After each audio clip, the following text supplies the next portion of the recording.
मित्रांनो, अबोली या मालिकेच्या आजच्या भागामध्ये प्रतापराव अबोलीला सांगतो, माझं कोणीही काही वाकडं करू शकत नाही. जो मध्ये येईल त्याला मी संपवणार. बापाचं नाव लावतेस ना, मग त्याची किंमत पण मोजायची. पाप माझं, शिक्षा तू भोगायची. बिल्डिंग पडण्याला मीच जबाबदार आहे. हाच पुरावा तुला हवा होता ना? चल, दिला पुरावा. मीच ती बिल्डिंग पाडली.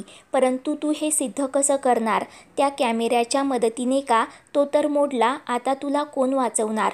असा प्रश्न करतो. तर अबोली बोलते, आजपर्यंत मुलगी म्हणून तुम्ही कधीच मला स्वीकारलं नाही. आता तर मला तुमची भीतीसुद्धा वाटायला लागली. तेव्हा प्रतापराव अबोलीवर धावून जातो व तुला माझी भीती वाटलीच पाहिजे. अजून बऱ्याच गोष्टी व्हायच्या बाकी आहेत. त्यात तुझी आई प्रमिलासुद्धा अडकणार म्हणून अबोलीला सांगतो. तेव्हा अबोली, तुम्ही असं का वागलात? एवढ्या लोकांचा जीव घेण्याचा अधिकार तुम्हाला कोणी दिला? तुम्ही वाईट आहात, असं ओरडूनच बोलते. तेव्हा प्रतापराव, आहे मी वाईट. घाम गाळून श्रीमंत होता येत नाही, रक्त सांडावं लागतं. त्यासाठी 100-500 लोक मरतात, असं बिनलाजासारखं सांगतो. तर अबोली, पैशांसाठी एवढ्या लोकांचा जीव घेण्याचा अधिकार तुम्हाला कोणी दिला, असं भडकतच प्रतापरावांना विचारते. तेव्हा प्रतापराव, त्या लोकांना जसं मारलं ना, तसं तुलाही मी इथे मारू शकतो.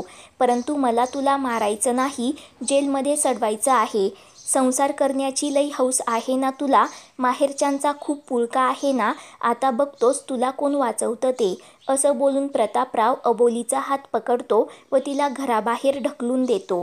तेवढ्यात अंकुश तिथे येतो व अबोलीला सावरत प्रतापरावांच्या नावाने खूप मोठ्याने ओरडतो आणि दबंग स्टाईलमध्ये अबोलीला घेऊन प्रतापरावांजवळ जातो.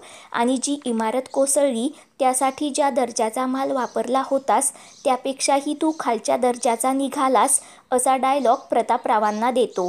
तेव्हा प्रतापराव, तू ही जासूस पाठवली होतीस ना कॅमेरा घेऊन, आता तिला घेऊन जा, तुरुंगात डांबवण्याची तयारी कर. कारण आता तूच काय, तुझा देवही तिला वाचू शकत नाही, असं बोलतो. त्यावर अंकुश, स्वतःच्या मुलीबद्दल असं बोलताना लाज वाटली पाहिजे. तुरुंगात खडी फोडायला कोण जातं ना, ते तुला लवकरच कळेल.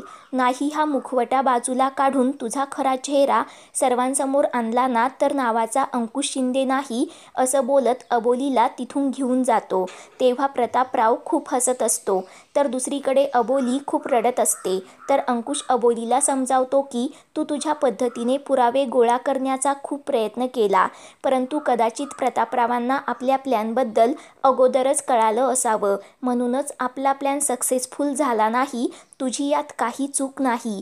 मी तुला शब्द देतो, या प्रकरणातून मी तुला सही सलामत बाहेर काढणार, काहीही होऊ देणार नाही.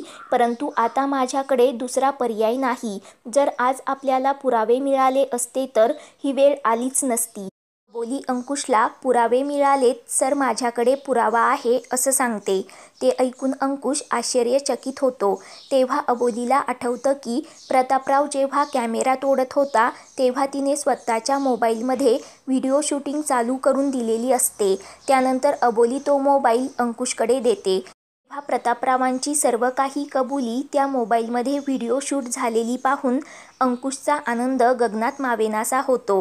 तेव्हा तो लगेच अबोलीजवळ जात तिचा हात प्रेमाने पकडतो व आपल्याला खूप मोठा पुरावा मिळाला आहे. तू मिळवलास. आता आपण सगळ्या जगाला ओरडून सांगू शकतो की तू निर्दोष आहे. आता तुला काही होणार नाही. I am proud of you, असं बोलतो. तेव्हा अबोली प्रेमाने अंकुशकडे पाहते. त्यानंतर अंकुश अबोलीला सांगतो, मी हे सर्व पुरावे पेनड्राईव्हमध्ये सेव्ह करून घेतो. ज्या क्षणी कोर्टासमोर मी हे सर्व पुरावे सादर करेल त्या क्षणी प्रतापराव आहिरे गुन्हेगार असल्याचं सिद्ध होईल आणि मी त्यांना ताबडतोब अटक करू शकेन. आता प्रतापरावांना कोणीही वाचू शकत नाही. तू खुश आहेस ना, असा प्रश्न अंकुश अबोलीला करतो. तर अबोली होकार देते. तर दुसरीकडे शरद नीताला सांगतो, अंकुश आणि अबोली प्रतापरावांना अडकवण्याचा मोठा प्लॅन करत होते, परंतु मी वेळेत त्यांचा प्लॅन ओळखला आणि प्रतापरावांना जाऊन सांगितलं. मी त्यांना खूप मोठ्या संकटातून वाचवलं आहे. आता या उपकारांची परतफेड त्यांना करावीच लागेल.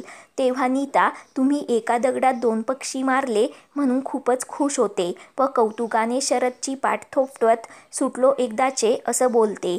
तेव्हा शरद आता एकच करायचं, प्रतापरावांना हाताशी धरून चिक्कार पैसा कमवायचा असं नीताला सांगतो.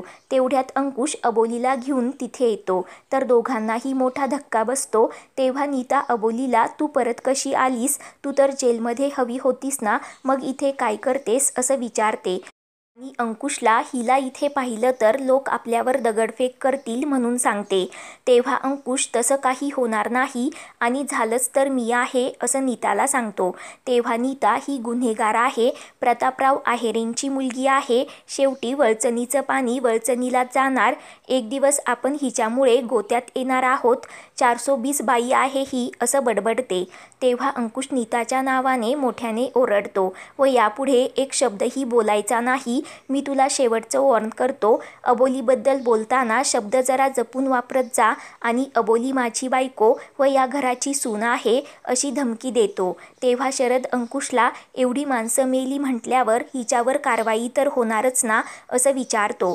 त्यावर अंकुश तसं काहीच होणार नाही, कारण ही केस माझ्याकडे आहे, अबोली निर्दोष आहे, ह्या सगळ्यांच्या मागे प्रतापराव आहिरे आहेत हे तुम्हाला माहिती असेलच, कारण तुम्हाला पोलिसांच्या अगोदर सगळ्या खबरी असतात असा डायलॉग देतो. तेव्हा शरद घाबरतो व पुरावे तर अबोलीच्या विरोधात आहे, मग ही निर्दोष आहे हे तुम्ही कसं सिद्ध करणार असा प्रश्न अंकुशला करतो.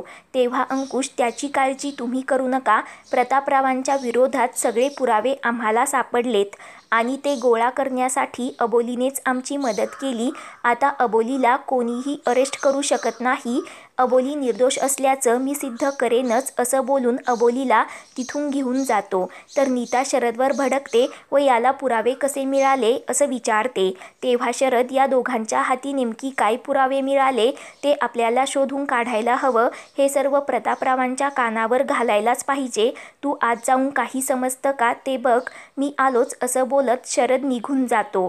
तर दुसरीकडे अंकुश रमाकडे पेनड्राईव्ह देत यामध्ये खूप महत्त्वाचे पुरावे आहेत, जपून ठेव, तुझ्याकडेच हा पेनड्राईव्ह सेफ राहील असं सांगतो. तेव्हा रमा अंकुशला मी हा पेनड्राईव्ह कपाटातील लॉकरमध्ये ठेवते असं बोलते व अबोलीला इथे का घेऊन आलास असा प्रश्न करते. त्यावर अंकुश सांगतो अबोली निर्दोष आहे आणि ते सर्व पुरावे आमच्याकडे आहे, सगळी लिगल प्रोसेस पूर्ण करूनच मी तिला इथे घेऊन आलो आहे. तेव्हा आजी रमाला अबोलीने किती धाडसीने पुरावे गोळा केले आहे ते तुला नाही माहीत, मी स्वतःच्या डोळ्याने पाहिले असं सांगते. तेव्हा रमा अंकुशचं कौतुक करते तर आजी सर्वांसमोर अबोलीचं कौतुक करत अंकुशला तू तिचे आभार मानलेस का असं विचारते. तर अंकुश होकार देतो. त्यानंतर आजी रमाला तू तो पेनड्राईव्ह देव्हाऱ्याच्या कप्प्यात ठेव, म्हणजे देवाचं लक्ष राहील, सहजासहजी कुणाला समजणार नाही असं सांगते. तर रमा होकार देते. तेव्हा ते सर्व नीता चोरून पाहते. रमा देव्हाऱ्यात तो पेनड्राईव्ह ठेवते. तेव्हा नीता विचार करते आता हेच पुरावे तुझी वाट लावतील आणि आता देव जरी आला ना तरी तो तुला वाचू शकणार नाही असं बोलते. तर दुसरीकडे दमयंती अबोलीच्या हुशारीचं कौतुक करत प्रतापरावांना अगोदरच कसं कळलं होतं की तुझ्याकडे कॅमेरा आहे असं विचारते. तेव्हा अबोली माहिती नाही, आम्ही ही सर्व चर्चा पोलीस चौकीमध्येच केली होती असं बोलते. तेव्हा ते अंकुश ऐकतो व पोलीस चौकीतील खबर प्रतापरावांपर्यंत कोणी पोचवली असेल याचा शोध घ्यावाच लागेल असा विचार करतो. तर इकडे शरद प्रतापरावांना त्यांना तुमच्या विरोधात काहीतरी पुरावा सापडल्याचं सांगतो. तेव्हा प्रतापराव आम्ही तुम्हाला हवे तेवढे पैसे देऊ, परंतु तो पुरावा नष्ट करून टाका असं बोलतो. तर शरद खुश होत निघून जातो. पुढील भागांच्या अपडेटसाठी चॅनेलला सबस्क्राईब करा.